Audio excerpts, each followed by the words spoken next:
Hi, happy Sunday. Welcome. We are glad you're here. We're going to tell you how to get rid of all your stuff for your nomad life, part 1. We're Chris and Steve, an early retired couple who sold everything to travel the world full time.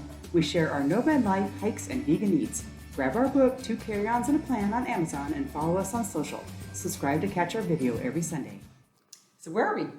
We are in Hania, Crete, Greece, enjoying some beautiful weather here in November and making some new friends. And we were thinking about, 19 months ago is when we left Denver, Colorado with nothing but 2 carry-ons and a plan. And we don't own anything else other than what we carry with us. So how did we get rid of all of our stuff? Yeah. So we're gonna share that story with you. Now, how we did it is not how everybody does it, and it's not the right way or the wrong way, but it's just our story. And I think the first takeaway is we don't miss anything we got rid of. no, I don't miss one thing. Our life is completely different as nomads, and just everything else is just in the past. Yeah, totally, in the past. So the timeline of this process, what we're talking about here is, so let's assume you're going to leave on January 1st. On your nomad date, your launch date is January 1st. So we're going to work backwards from that date. And at 6 months out, so like July of the previous year, or earlier than that, these are all the things you need to be thinking about in the timeline for this set of things we're going to tell you about today.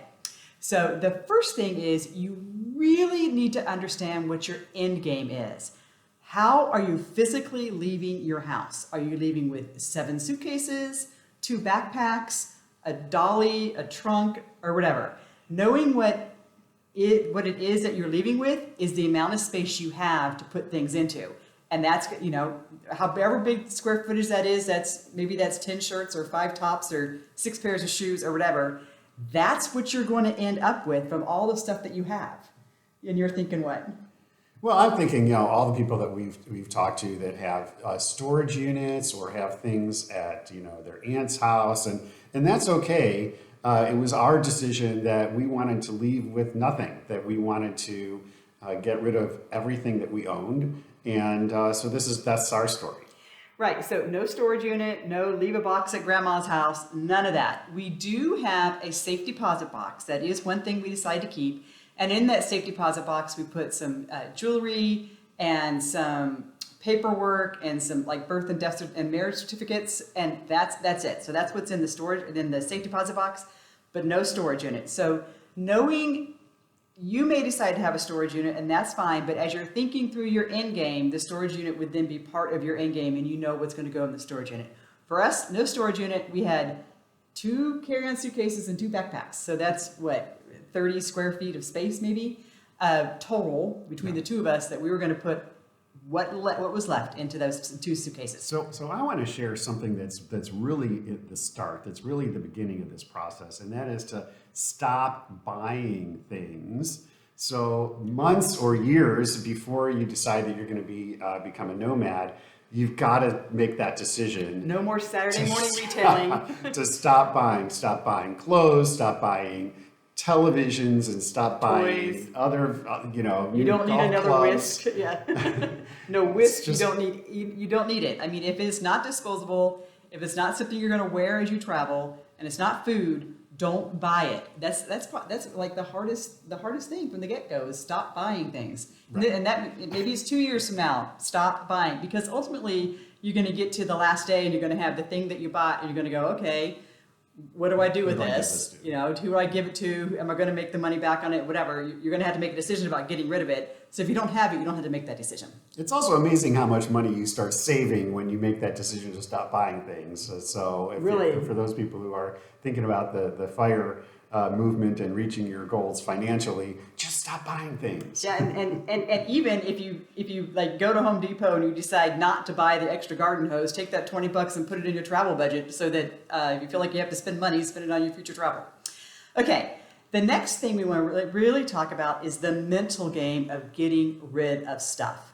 Yeah. I'm not very sentimental. My daughter wishes I were a little bit more sentimental. I can get rid of stuff. It's no big deal. I've moved like 40 times in my life.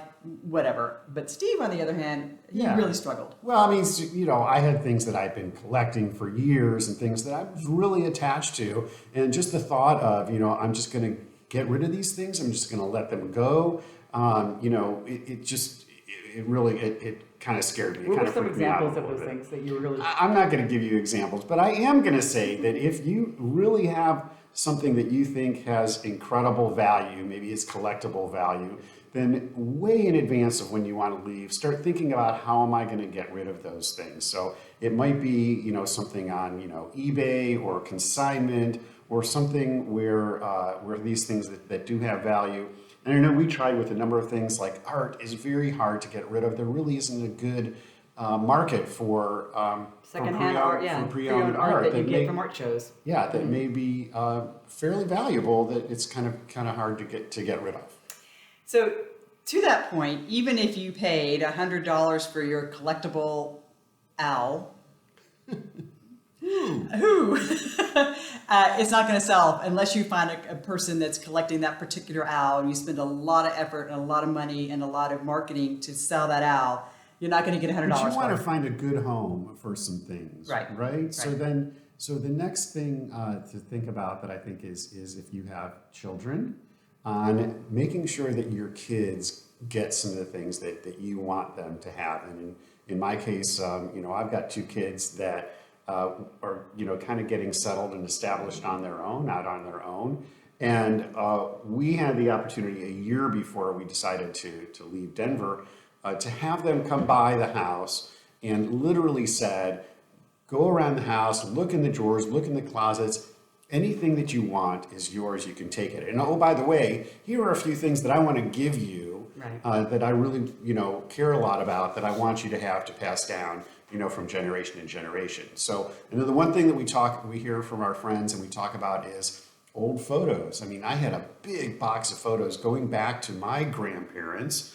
And first thing I did, this is again, it takes some time, is to get those photos digitized so that you have that on the hard drive, memory of those. Or in the cloud, probably a better place for them. In the cloud, yes. But then, where are those photos going to go, and are they going to go to the right place? Yeah, so I had probably 30 photo albums that I had painstakingly put together my entire life. So I went through each page, scanned each page, or photographed each page, and put them up in Google Photos. Now, you certainly can hire agencies to digitize all your photos and your videos. That's fine. It's time over money problem. But it takes a lot of time to take care of your photos and a lot of emotional, mental games for going through the photos too, because it's not just you scan, you got to look at it and think about grandma and, all the things that go along with photos. So it takes a lot of time. So not only do the photos, but also ask your family members or put aside the things that you want to give to people. You're not expecting them to pay you for them. These are gifts or heirloom passing offing, or whatever. That takes time and it takes effort, because the people that are receiving those items also need to be willing to receive them, which can be challenging too, especially if you have like furniture. They've got to make room for furniture. So it takes time. So at least 6 months out, make sure you're doing that. One thing we do want to also recognize is that what you have is not as valuable as you think it is. You're not, no matter who you sell it to, how you get rid of it, you're not going to get what you paid for it. So unless it's some rare antique thing that you have a good buyer for, get out of your mind that you're going to make a lot of money and it's going to pay for your plane tickets. It's not. It's not. Okay. So number 7 in our ideas. So how are you actually going to get rid of your stuff? Are you going to do garage sales? Are you going to put it on eBay? Are you going to put it on Facebook Marketplace? Are you going to, the stuff that you're going to sell, if you're going to sell things, how are you going to do it? Now, for us, I didn't have any desire to have a bunch of garage sales and a bunch of Facebook Marketplace things and have to do 9,000 individual transactions with 10 million people all dickering over a nickel or a dime. Was not interested at all in doing any of that. What about you? Yeah. Well, I wasn't interested in that either. And, it's just to kind of do the math. If you look around your house and look at everything that you own and say, you know, at some point, maybe I won't be a nomad anymore, and I'm going to need to replace these things. You know, how much is that going to be? And really, what is replaceable? Everything, it really is replaceable. And a lot lower cost than you might think. So you might have, you know, like your couch. You love your couch. Guess what? Nobody else likes your couch. And you know, let's say 5 years from now, you want to buy a couch. Buy a couch. Why would you keep the couch that you know, and the storage fees, in the to storage keep the couch. fees? And then, what are the chances are you're going to move back to where your storage unit is? Right.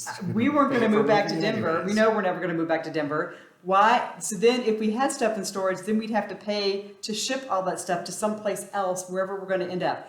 All of that just did not make sense to us. That's why it was, when we came to those decisions, those are the decisions we made based on these types of facts that were existing in our life. Right? Yeah, I like your couch. I do.